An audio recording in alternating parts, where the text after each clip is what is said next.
Hey, what's up, guys? Chris from Suburban Geckos. Sorry. Hey guys, Chris from Suburban Geckos here. I know you guys have been asking for a couple of seasons now about a video on how to incubate eggs and how I set those up here. Finally got around to doing that. Sorry it's taken so long. I did a check for eggs this morning on all my females. I've just found a couple. I'll show you exactly how I do this and exactly how easy it is. So let's go take a look. Alright guys, sorry I had to skip the fancy intro today. Only had so much time to do this. I've been waiting for some of these eggs to start dropping and be at a good time where I can take the time to get the camera out, get everything going. Also, it's going to be a little shaky because I'm doing this by hand, so apologize. The next videos I do will definitely be more of the quality that you're used to. So anyway, here is a white and yellow Max Snow Radar female, obviously. Been breeding her for a couple seasons now, and checked her this morning. And as you can probably kind of see in there already, we have a couple of eggs that at first glance appear to be good. See, we've got a couple of good eggs here. I'll set those off to the side for the moment.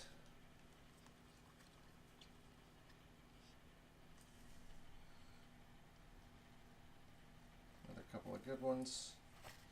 Another good egg. And we will go ahead and put her away because she hates the light and she's just going to keep trying to climb out while we're doing this. So one of the first things you guys will need is a scale, specifically a gram scale, one that has a tare function on it. The amounts that I'm going to show you guys, it doesn't have to be exactly the same amount. What's really important here is the ratio. So pay more attention to the ratio. If your cups are smaller, larger, you use more perlite, less perlite, that's really, you do that kind of to your own specification, but the ratio is really the most important part. So once you've got the scale, then you need a cup. Now the cups I use are 16-ounce delis.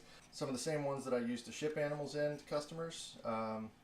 You can use any size. Again, it doesn't matter as long as you've got the ratio down. So once you've got your cup, obviously you're going to need a lid. For me personally, I use cups that have no holes punched in them. If I am going on vacation or I'm going to be away, I may punch just a little pinhole in the side, very small. I don't want a lot of air getting out of these containers or getting in to dry things out either. So but I'm pretty obsessive about checking my eggs often, and I don't really get a chance to go on vacation for more than a few days at a time, so I don't worry too much about punching holes and geckos being left in there for days at a time with no air.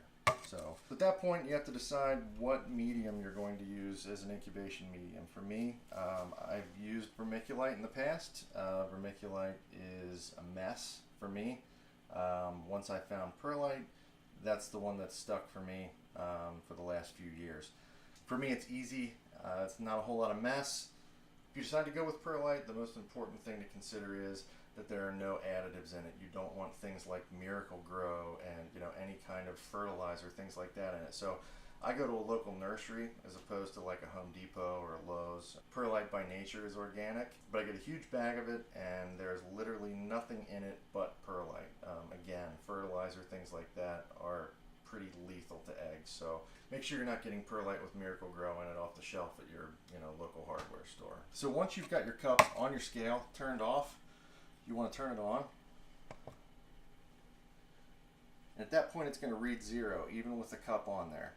So at this point it thinks there is nothing on there, and that's exactly how we want it. We want to measure just the amount of perlite and water. So at that point I will start measuring, and what I want to look for myself is 22 grams of perlite.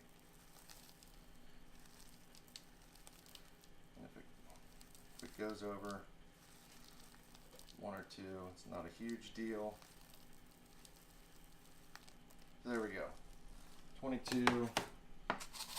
Shake it up a little bit, kind of distribute the dust. So as you can see, we've got 22 grams. Here's where it gets really easy. This is pretty much a 1-to-1 ratio of perlite to water. People incubate eggs very, very different ways. A lot of different instruction out there on the do's and don'ts. All I can say is my attrition rate on a yearly basis each season is extremely minimal. That has anything to do with the way the eggs have been incubated. You know, if an egg's bad, an egg's bad. If it's going to go bad, it's going to go bad. But purely from an incubation standpoint, I really don't have much attrition at all. So you're more than welcome. If you disagree with my methods, that's fine. If you want to do it another way, by all means. I just have a lot of people ask me because they have eggs going bad and molding and, you know, too wet, and it really can't be easier than what I'm going to show you right now. So 22 grams of perlite. For me, because I'm a little bit OCD, I'm going to go 23-ish grams of water. So just 1 gram or so more water than what I do for perlite. So at that point, just take your sprayer and start spraying. And again, what we want to see is 45.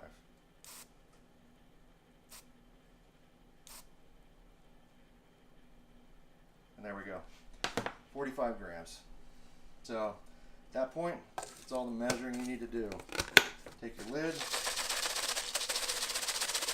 shake it up.